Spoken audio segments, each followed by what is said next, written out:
성도들 반갑습니다.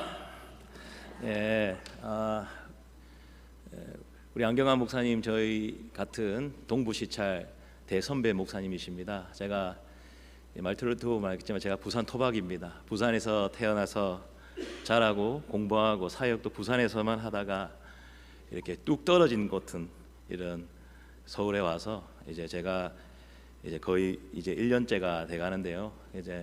그런 낯선 환경 속에 사역하는 가운데 같은 시찰 우리 안경환 목사님께서 참 따스하게 보듬으시고 챙겨주셔서 너무너무나 감사하게 잘 적응하고 있습니다. 말투가 조금 부산 사투리가 강하더라도 이해해 주시고 편안하게 하나님의 말씀 가운데 함께 은혜의 교제 나누기를 주님의 이름으로 간절히 축원드립니다.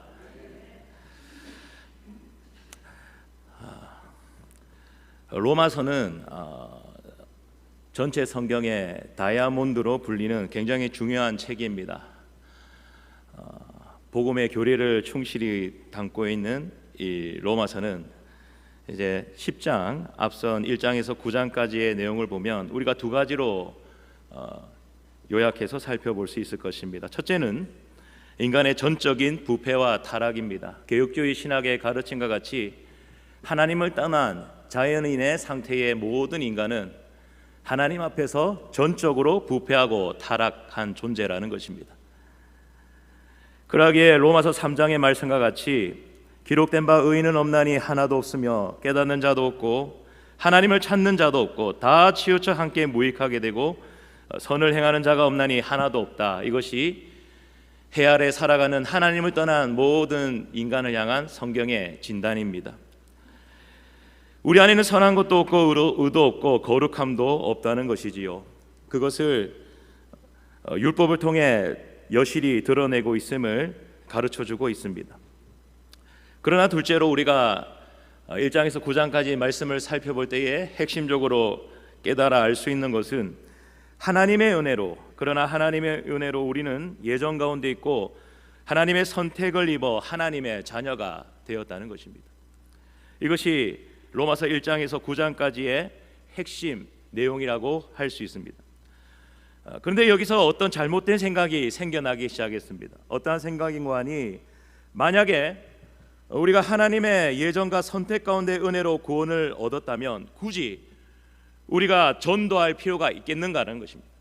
어차피 하나님께서 예정하신 방식과 그 때를 따라 그들이 교회로 들어올 것인데 굳이 우리가 밖에 나가서 땀 흘리며 선교하고 전도할 필요가 있겠는가라는 것입니다. 이것은 하나의 가상의 질문이 아니라 교회사적으로 볼 때 실제로 이런 잘못된 신학적 사상 가운데 전도와 선교의 사명을 등한시하였던 역사가 있었음을 우리가 보게 되는 것입니다.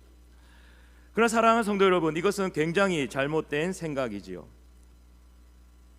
성경은 분명히 말합니다. 디모데 전서 2장 4절에 보면, 저를 한번 따라하겠습니다. 하나님은 모든 사람이 구원을 받으며 진리를 아는 데에 이르기를 원하시느니라. 아멘이십니까? 우리가 믿는 하나님은 존 스토트 목사님의 말씀같이 살아계신 하나님은 선교하시는 하나님이시기에 우리가 믿는 하나님은 살아 역사하셔서 이 세상의 모든 사람이 구원받으며 진리를 아는 데 원한다는 것입니다. 그것이 바로 하나님의 본심입니다. 그러기에 그 하나님의 마음은 물이 바다를 덮은 같이 온 세상에 하나님을 아는 지식으로 충만하기를 원한다는 것이죠.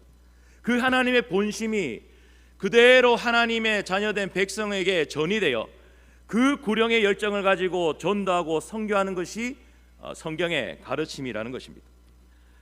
그러기에 우리가 해야 할 일은 단 하나입니다. 그것은 요한복음 13장 1절의 말씀과 같이 예수님께서 자기 사람들을 사랑하시되 끝까지 사랑하시는 그 모습이라는 것입니다. 우리의 가족 가운데, 우리의 친척들 가운데, 우리의 이웃들 가운데 우리가 복음을 전할 때에 그 사람이 딱딱하고 거절한다 할지라도, 무관심하게 보인다 할지라도 우리는 끝까지 기도하고 끝까지 사랑하며 복음을 전하는 것이 주님의 마음이라는 것입니다. 제가 속한 서울성막교회 주변은 무수골이 있습니다. 무당의 굿이 빈번한 무속의 영이 충만한 그러한 영적으로 보면 어두운 동네라 할 수 있습니다. 그러한 동네 가운데 살아가는 주민들 일부는 정신적인 문제를 안고 그렇게 독거노인처럼 어둠 속에서 홀로 고독하며 그렇게 죽어가는 사람들이 많음을 보게 됩니다. 그 사람들에게 전도지를 들고 복음을 전하며 나아갈 때에 대부분 다 냉담하게 반응합니다. 예수가 있다면 내 삶이 이 모양 이 꼴이겠느냐 하면서 비아냥거리면서 저한테 삿대질하는 주민들이 더러 있습니다. 그럼에도 불구하고 그분들을 한 번, 두 번, 세 번 만나면 아이고 목사님 한번 또 왔네 이렇게 하면서 반겨주는 것을 보게 됩니다. 그렇게 복음을 전하고 접촉할 때에 한 분, 두 분 기적처럼 저희 교회가 지하 예배당인데 지하까지 찾아오셔서 그렇게 예배드리는 감격을 경험하게 되는 것입니다. 저는 사실상 담임 목사로 위임받아 왔지만 저희 교회의 상황은 개척교회와 거의 다름없는 상황입니다. 교세라든지 교회 상황이 개척교회와 비슷하다는 것입니다. 그러한 교회에 와서 제가 붙들 수 있는 게 무엇이겠습니까? 교회 건물도 아니고 재정도 아니고 사람도 아닙니다. 사람이 있어야 의지를 하지요. 제가 붙들 수 있는 것은 로마서 1장 17절의 말씀같이 내가 복음을 부끄러워하지 아니하노니 이 복음은 모든 믿는 자에게 구원을 주시는 하나님의 능력이 됩니다. 할렐루야. 이 약속의 말씀 붙잡고 나아가는 것이죠. 제가 말을 걸면 교회 주변에 식당이나 가게에서 말을 하면 딱 첫 질문이 이겁니다. 이 동네 사람이 아닌가 봐. 어디서 오셨어? 부산 사람입니다. 아이고 부산 사람이 여기까지 왔대. 멀리서도 왔다. 제가 목사입니다.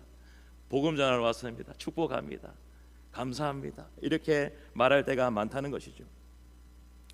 사도 바울의 마음 가운데 이런 눈물의 마음이 있었다는 것이죠. 1절을 보면 형제들아 내가 내 마음에 원하는 바와 하나님께 구하는 바는 이스라엘을 위함이니 곧 그들로 구원을 받게 하려 함이라. 사도 바울의 마음 가운데는 그치지 않는 양심의 고통과 눈물이 있었다는 것입니다. 그것은 바로 자기의 동족 유대인을 향한 마음이었다는 것이죠. 사도행전을 살펴보면 그의 1차, 2차, 3차 선교 여행 가운데 그는 어느 도시를 가든지 가장 먼저 자신의 동족 유대인들이 있는 회당을 찾아갔다는 것입니다. 회당은 어떠한 것입니까? 이스라엘이라는 나라가 망하고 난 뒤에 디아스포라 흩어진 유대인들이 흩어진 그 지역에 가서 자신들의 종교와 전통, 예배와 교육을 함께 세워가던 자신들의 민족 공동체였던 것입니다. 그 회당에 가서 사도 바울은 가장 먼저 복음을 전하였던 것입니다.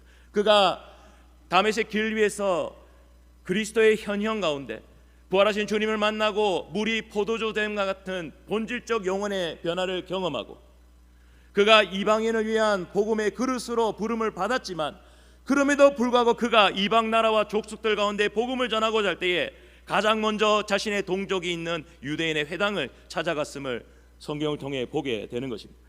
무엇 때문입니까? 그것은 바울이 비록 이방인을 위한 사도로 부름을 받았지만 그의 마음 한켠에는 그치지 않는 눈물의 마음이 있었으니 그것은 자기의 가족, 자기의 친척, 자기의 동족을 향한 복음의 마음이었던 것입니다.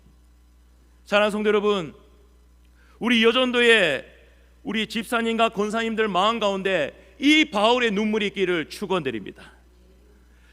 단순히 교회에 복음 집회, 새세면 전도 축제가 있어서 마지못해 VIP 초청 카드에 적어서 그렇게 억지로 하는 전도가 아니라 내가 전하지 않고서는 견딜 수 없는 심령의 불이 있어서 그 눈물이 있어서 전하는 구령의 열정, 그것을 말하고 있는 것입니다.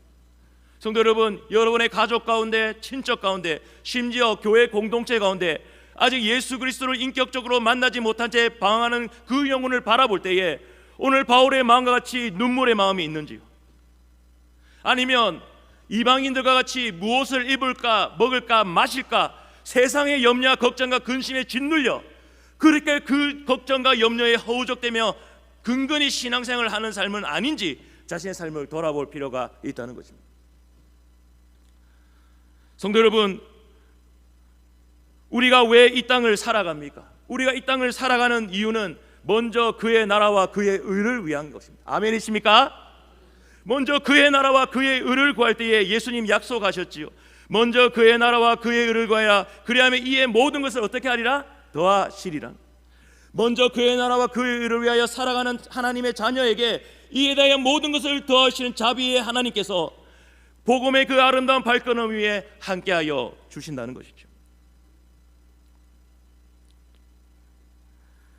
성도 여러분, 그렇다면 오늘 우리가 쫓아야 될 복음의 길에 정반대되는 길을 걷고 있는 유대인의 문제가 무엇입니까?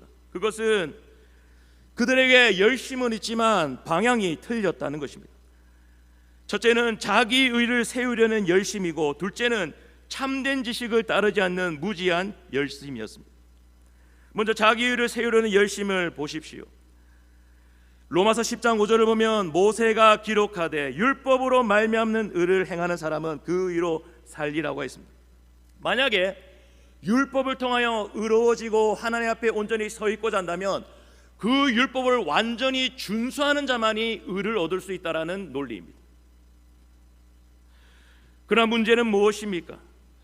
해 아래 수고하는 모든 인간의 삶 가운데 그 누구도 하나님이 주신 율법을 완전히 지킬 사람은 존재하지 않는다는 것입니다.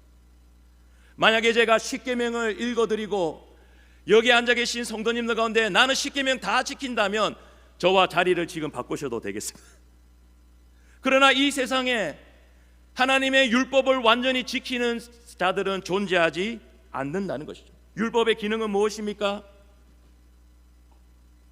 율법의 기능은 영적인 엑스레이와 같아서 율법 앞에 우리가 서 있으면 그것은 영적인 거울이 되어서 율법이 우리로 하여금 하나님 앞에 얼마나 크나큰 죄인인지를 가르쳐주는 그러한 거울의 역할, 영적 엑스레이의 역할을 한다는 것입니다. 그러하게 율법을 지키려면 지킬수록 드러나는 것은 우리는 하나님 앞에 전적으로 부패하고 타락한 죄인임을 드러내는 것뿐이라는 것입니다. 그러나 유대인들은 하나님의 율법을 불순종하고 하나님을 경외하지 않았던 그 죄로 인하여 바벨론의 포로로 끌려갔건만 그렇게 돌아온 이후 이스라엘은 다시금 다른 길로 빠져들고 말았습니다. 그 심판 가운데서도 여전히 그들은 율법의 열심을 통하여 스스로 구원받을 수 있고 민족 중흥을 이룰 수 있다라고 착각하였던 것입니다.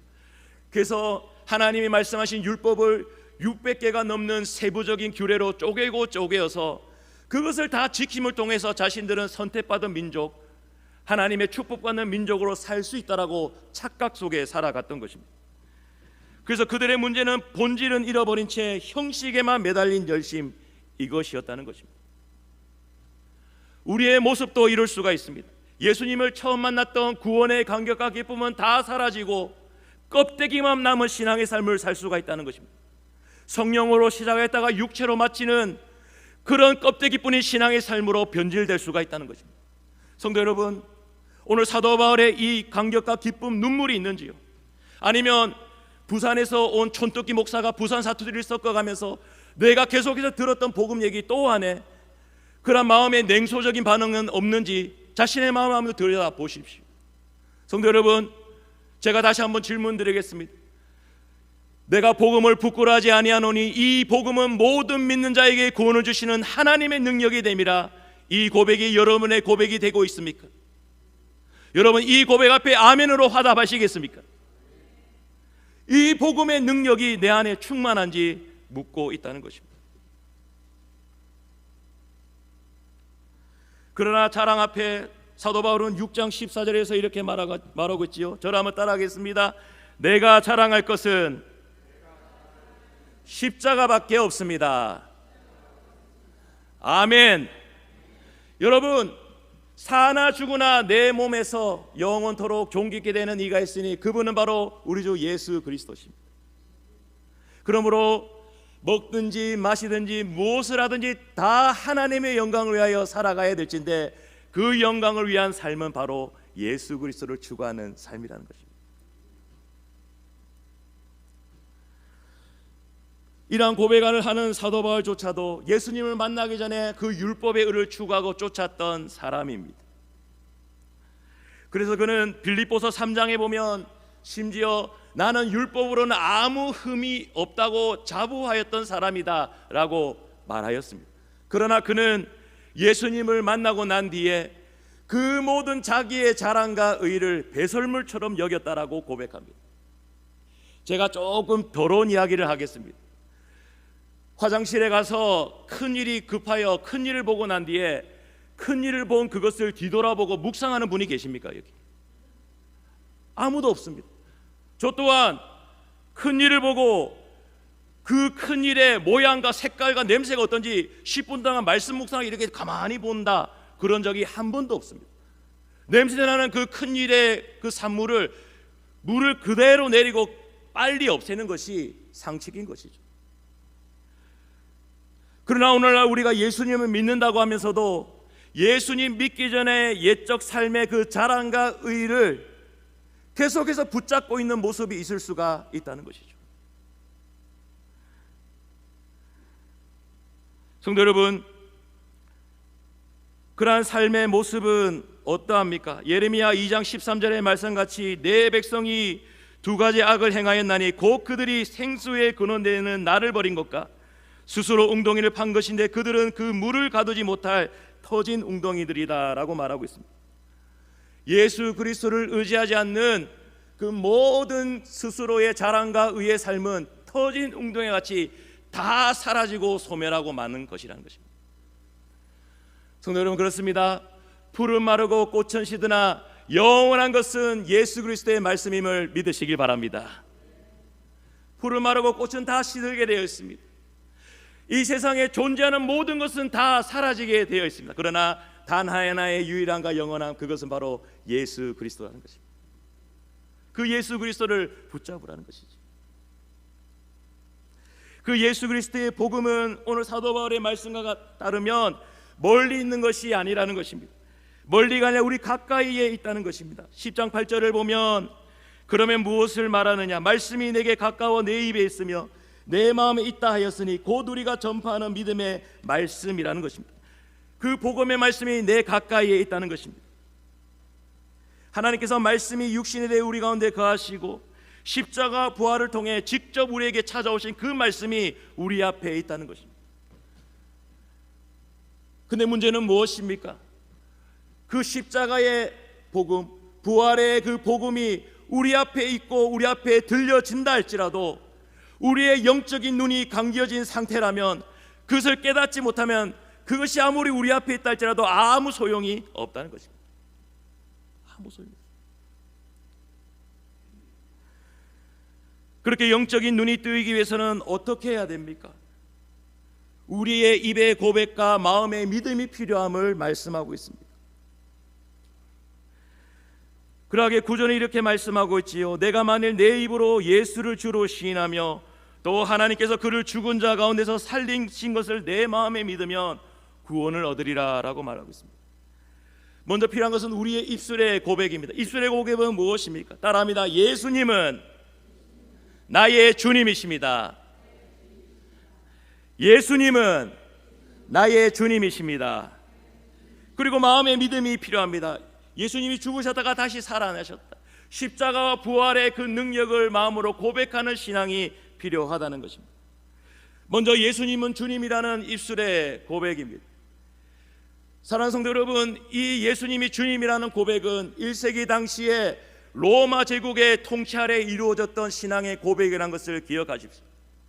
로마 제국 당시에 로마 제국은 지배하는 모든 식민지 지역마다 대부분 로마 황제의 동상을 세웠습니다. 그래서 너희 지역에 믿는 너희 토착신이 너희가 믿는 신이 아니라 저기 보이는 거대한 동상, 살아있는 로마 황제 카이사르가 너희가 믿는 신이 되어야 한다라고 가르쳤던 것입니다. 그 로마 제국의 가르침 앞에 1세기 그리스도인들은 아니다, 카이사르가 그리스도가 아니라, 카이사르가 주님이 아니라 우리가 믿는 나자렛 예수 그리스도만이 나의 주님이라고 목숨을 걸고 고백하였던 것입니다.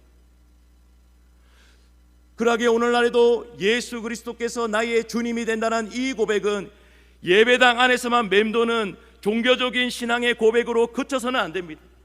여러분의 가정과 여러분의 생업의 현장과 여러분의 모든 범사 가운데 예수님이 나의 주 되심을 고백하며 드러내는 신앙의 몸부림이 있어야 됨을 우리가 기억해야 되는 것입니다.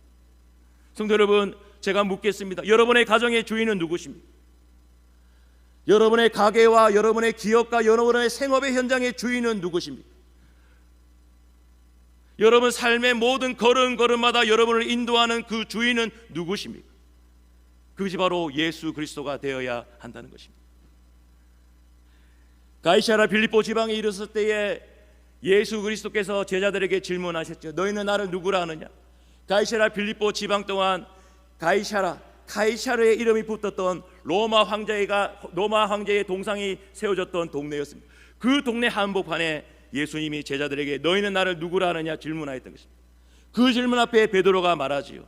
저를 한번 따라하겠습니다. 주는 그리스도시요 살아계신 하나님의 아들입니다. 그렇게 고백했던 거죠. 로마 황제의 살아있는 저 동상 앞에 베드로는 예수 그리스도 앞에 예수님 당신만이 그리스도요 살아계신 하나님의 아들입니다. 그것이 베드로의 고백이었고 예수님의 그 베드로의 믿음의 고백 위에 교회를 세우겠다고 약속했던 것입니다. 성도 여러분, 교회란 무엇입니까? 교회는 보이는 건물과 프로그램과 재정과 사람이 아닙니다. 교회는 따라합니다. 주는 그리스도시요 살아계신 하나님의 아들입니다. 이 믿음의 고백 위에 세워진 공동체가 교회임을 믿으시길 바랍니다. 우리 가운데 이런 믿음의 고백이 있어야 된다는 것이죠. 그러므로 주님을 향한 이 고백, 누구든지 주의 이름을 부르는 자는 그러하기에 구원을 받을 것이라 말하고 있습니다. 이 고백을 목숨을 걸고 하기 위해서는 어떻게 해야 됩니까? 자기의 마음속에 부활의 주님에 대한 확신이 있어야 되는 것이죠. 제자들을 보십시오. 예수님이 십자가에 달리셨을 때 그들은 대부분 도망치거나 부인하며 숨어 지냈습니다. 그러나 부활하신 주님을 만났을 때에 그들의 삶은 완전히 바뀌었습니다. 목숨을 걸고 예수 그리스도가 주가 되신다 그렇게 증거하며 나아갔던 것입니다. 만약에 예수님께서 십자가에 달려 죽으시고 무덤에 그대로 계셨다면 그분은 위대한 스승이나 순교자일 수는 있겠지만 결코 우리의 구원자는 될 수가 없었을 것입니다.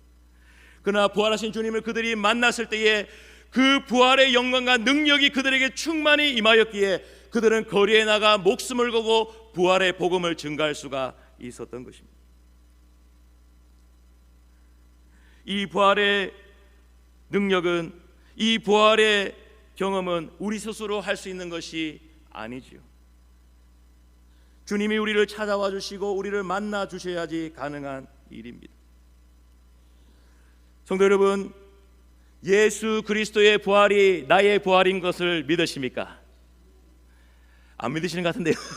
다시 한번 더. 예수 그리스도의 부활이 나의 부활이신 것을 믿으십니까? 예, 예수 그리스도의 부활이 나의 부활인 것을 믿고 확신할 때에 그 부활의 능력을 가지고 주는 그리스도시요 살아계신 하나님의 아드님 되심을 증가하며 나아갈 수가 있다는 것이죠. 더 나아가서 이러한 십자가의 피 묻은 복음과 부활의 소식을, 이 부활의 영광을 확신하는 모든 자들, 그러한 자들이 주의 이름을 부를 때마다 누구든지 주의 이름을 그렇게 부르는 자는 구원을 받을 것이다 말하고 있습니다. 이제는 더 이상 복음이 유대인에게 국한된 복음이 아니라 유대인으로 저 이방 나라 모든 민족과 나라 가운데 누구든지 주의 이름을 부르는 자에게는 구원이 있을 것이다 라는 것입니다. 성도 여러분, 이 누구든지 안에 저와 여러분이 속해 있음을 믿으시길 바랍니다.